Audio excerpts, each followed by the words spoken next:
Hello fellow human, welcome to my channel. My name is Casey, otherwise known as Casey. Why? Today's topic is narratives and how they are imprisoning you or liberating you. I think there's a risk of this being an unpopular subject, but it's only because I would be forcing you to take responsibility for your happiness, as well as possibly taking away something very dear to you, and that is your narrative that defines you right now. We agree that the past creates the future. I disagree with that, actually. The present is where everything is created, and that's the whole point of this video today, is the way you see your past is what will define you today. And the way you see your present is how your future is going to be defined. You have the power to change your past, but also change your present, because who you are today is based on how you see yourself in the past, because the past is the foundation for the present and the future. If in the past you see yourself as a victim, you're likely going to see yourself as a victim today. And if you see yourself as a victim today, you're likely going to be a victim in the future. And you probably are a victim today. And it doesn't mean that you weren't a victim in the past. You absolutely were. That happened. But if you keep saying, I'm a victim, I'm a victim, I'm a victim, that's all you're gonna see. You're not gonna see all of the other things that came out of it. And there are so many good things that came out of it. It doesn't matter how bad the situation is, there's always gonna be something good that comes out of it. And they say either, every situation is either a blessing or a lesson. And I feel like lessons are blessings. So every situation, no matter what, you can get something out of. It might be really, really hard to see what it is in the moment, because you're in the middle of it. It's like you can't see the forest through the trees. You're in the middle of a forest. You can't see that it's a forest. You can just see a bunch of trees around you. And it's the same thing with suffering. You're gonna be in the middle of something awful and you can't know what that situation is gonna produce until it's done doing what it's doing. The reason that it's difficult for people to look at their past and change the narrative is because it often feels like if you let go of that narrative, then somehow it's not valid anymore. Like somehow it didn't happen. The abuse or neglect or the trauma or whatever it was is no longer valid if you let go of the narrative of I am a victim. But that's not what happens at all. That actually, all of it happened. It's just you're taking power over the situation by changing how you see it. Instead of saying, because of this situation, I am a victim, you can say, because of this situation, because this happened to me when I was a child, or because this happened to me a year ago or 5 minutes ago, I'm stronger, I'm wiser, I'm more sympathetic, I'm more empathetic, I can relate to more people. I will never make this mistake. That's up to you to figure out what it is, but it feels like when you take the victim out of the equation that you're no longer a victim and that somehow the things that happened are excusable, or that it's your fault for having felt like a victim for so long. And it's not your fault, and nothing was excusable, and everything still happened. You just don't have to hold on to that role. You don't have to hold on to I am a victim forever, because in reality you were a victim that one time. And what will happen when you start to change your narrative, when you start to look in the past for the seeds that you can actually water now in the future and say, this can be a seed for growth in my life. What you start to do when you do that kind of work is change your personality. And when you change your personality, your entire reality changes.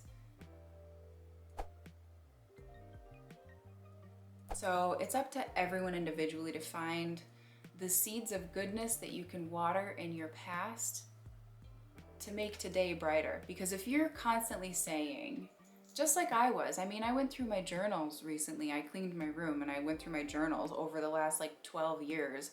And it was the same thing over and over. And at some point over the last like couple of years, I realized like, I'm just writing the same thing over and over. I'm really unhappy. When is this gonna end? And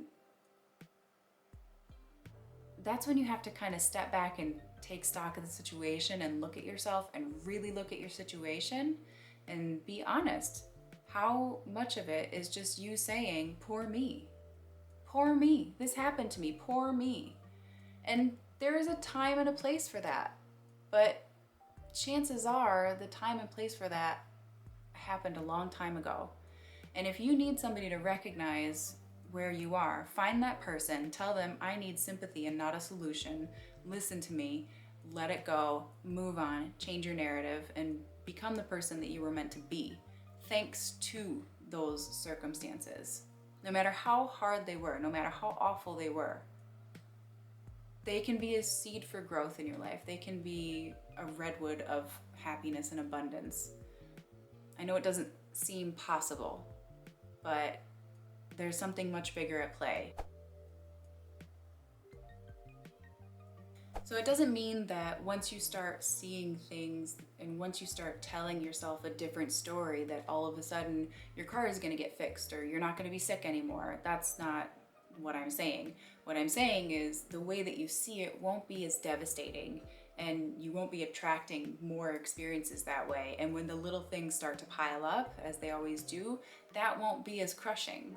It just changes your perception, and it changes the way that you live your day-to-day life, which inevitably in the long run makes you happier.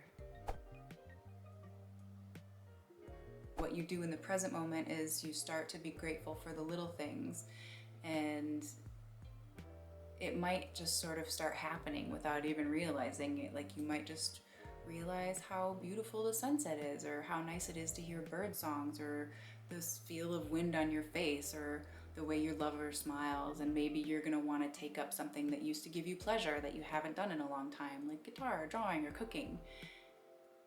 It's not gonna be the same for any one person, so I can't tell you what's gonna happen.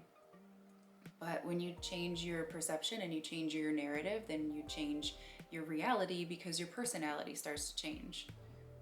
And your personality is not a fixed thing. And your personality is not even something that you gave yourself. It's something that everybody and everything you have ever come into contact with has put on you, intentionally or unintentionally. And the most intensive learning period you had in your life for how to be a person was when you were a child and you didn't have any control.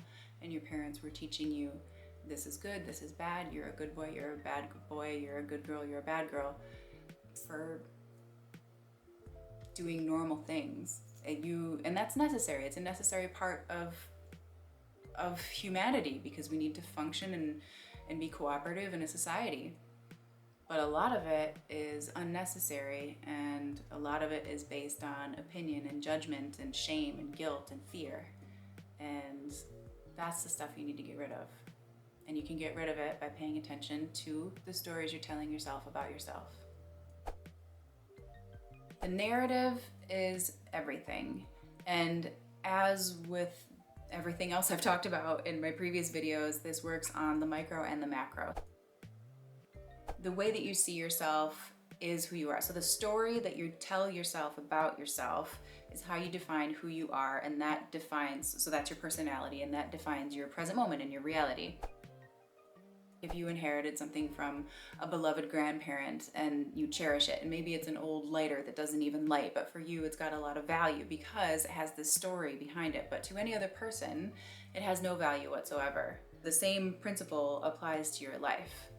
You have to find the value in it. You have to go back in your past and find, where are the painful moments? Where is the suffering? Where are the things that I'm not looking at, or that I'm looking at through different lenses, through the wrong kind of lenses? And change the story.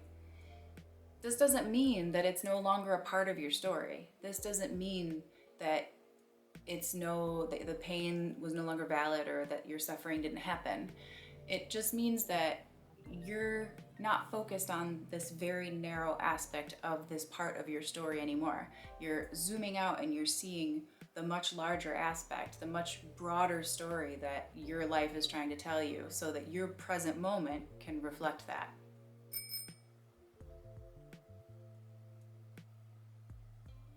I think that's it. I think I might have wrapped it up nicely without even intending to. So that's great when that happens. If you have any ideas or thoughts on the subject, let me know. Otherwise, thank you as always for the time, attention, love, and support, and I will see you next time. Bisous. Hello, I have been in positions in my life. Brain fart.